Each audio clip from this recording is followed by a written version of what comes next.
Good morning. We recently organized a psychedelics research conference, the first one of its kind here in Finland.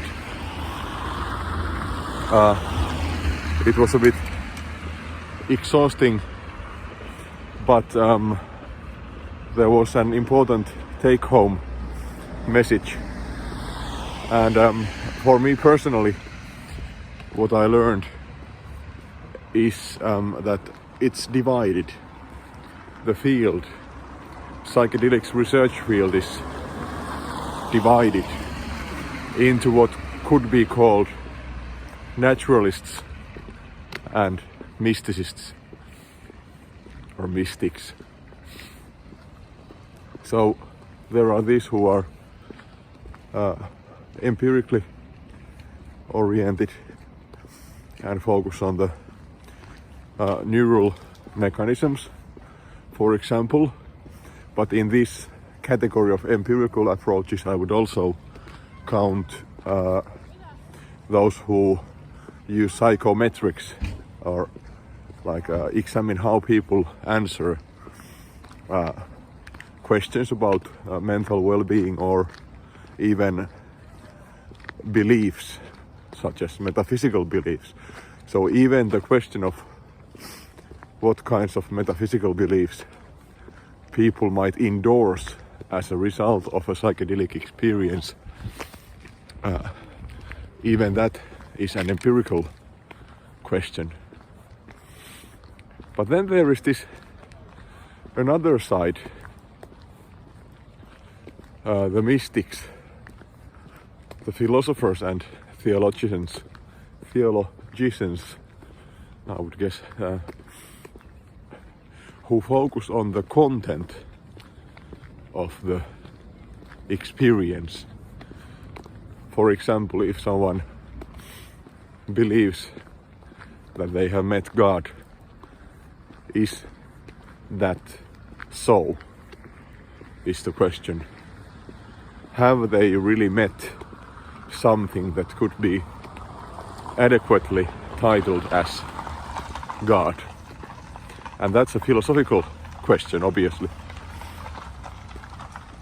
So empiricists don't take a stand on the truth value of the insights that people report. The empiricists just focus on what people report, and the philosophers examine whether what they acquire, could that be knowledge? And there is sometimes a deep gap between these two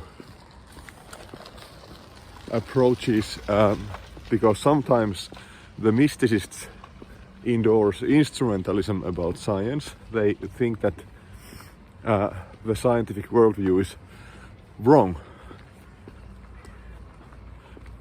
and they even might think that materialism is the reason for mental suffering and depression and so on. And what instead they propose is this kind of spiritual worldview. And some of these people might also believe in telepathy or such phenomena, which I personally consider as highly likely to be false,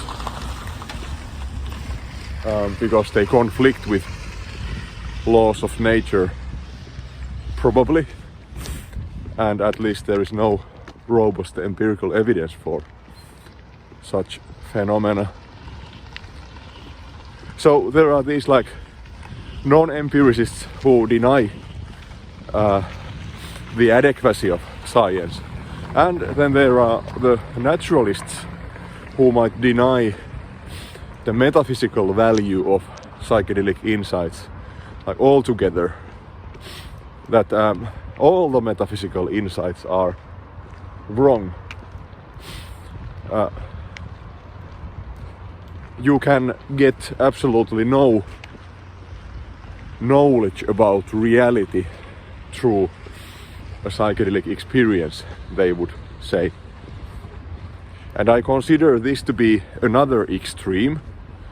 They think that only the scientific worldview is right and that there are no other possible worldviews.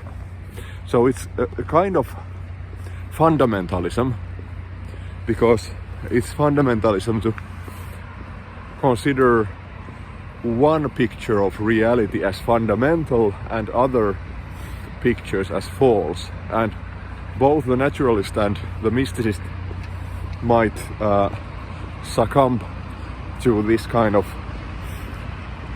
thinking.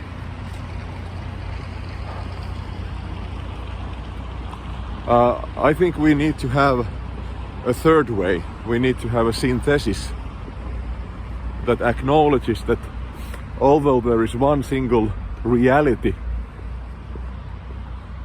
we can have multiple pictures of that single reality, scientific or spiritual. But there is an important thing to consider, because if we follow the laws of logic, then the pictures must be consistent. There cannot be like direct conflict between the worldviews, because if there is such contradiction, then it implies that one of the views of the world must be wrong. And that is so unless we go like completely into the direction of irrationalism and abandon the laws of logic.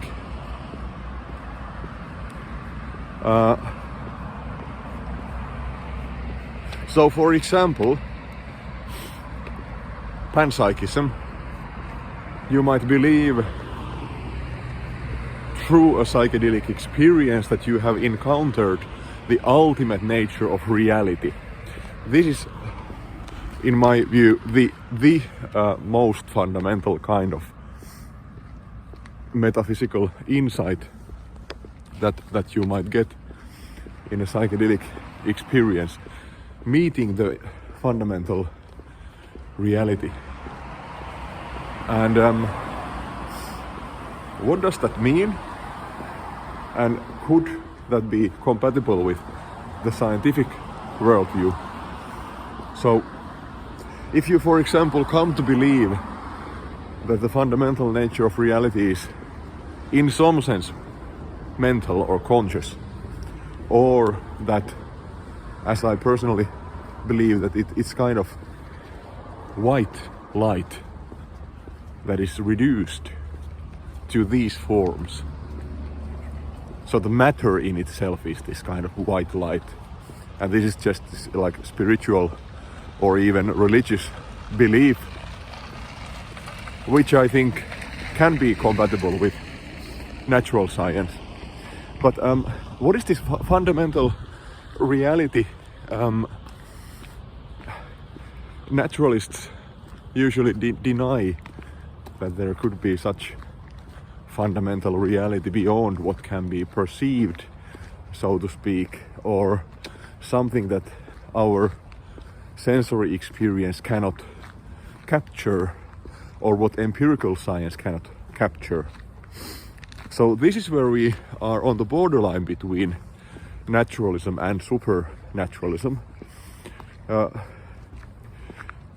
When approaching this question, we have to bear in mind that this reality that we perceive and that science perceives with instruments and models theoretically, it's us, it's channeled through us, it's our perception of the reality, our instruments of perceiving reality, and the way we ourselves model reality in our minds. So it's always, it has this human component, as Stephen Hawking and Leonard Mlodinov said. It's so that our picture of reality is shaped by a kind of lens, the interpretative structure of our brains and mind. So you cannot eliminate ourselves as knowers from the picture of reality.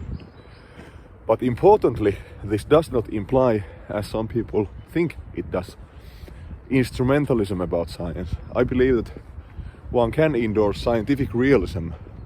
That is the view that science is a correct picture of reality.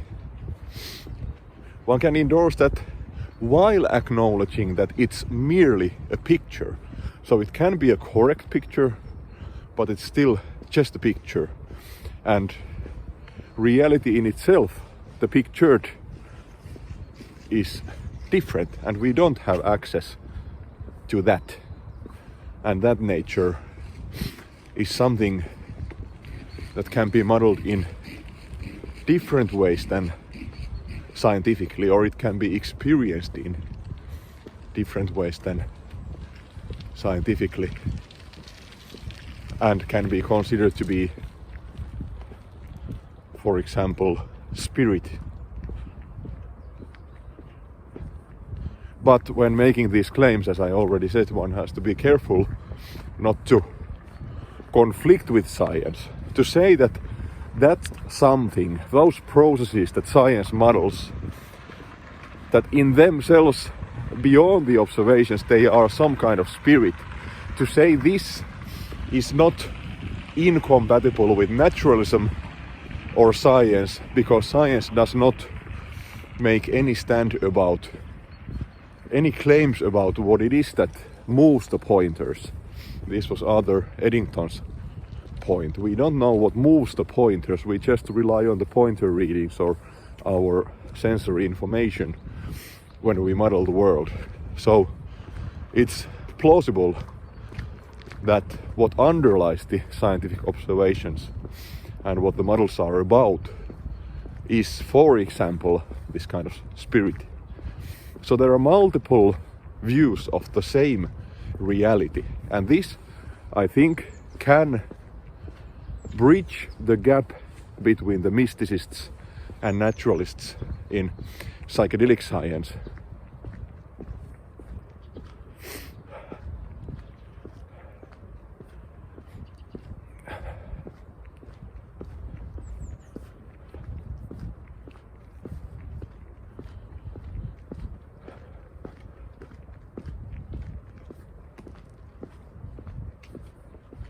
But they both have to acknowledge, the mysticists and naturalists, that all we have is this here, our models of reality,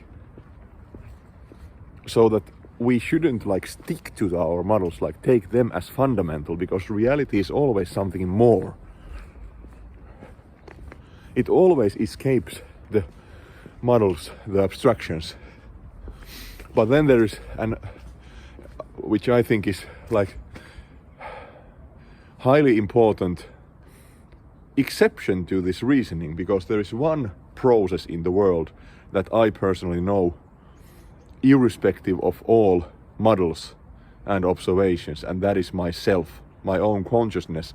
This, although I can model it in various ways, I also am it. I am the modeling process when I model, and when I don't model, I'm also then the process of existence. And I think that's what psychedelic experience also brings forth, the infinity and incomprehensibility and ineffability of this experience in itself when we grasp it beyond our conceptual models of it, like when we shut down the reducing valve, as Huxley says. So this is a highly important exception, which is compatible with naturalism, that we can know consciousness, our own existence, through being it. But that's another topic. But the most important thing to sum up is simply that, that we can bridge the gap between naturalism and mysticism when we acknowledge that there is one single reality, but multiple pictures of that reality. Bye bye.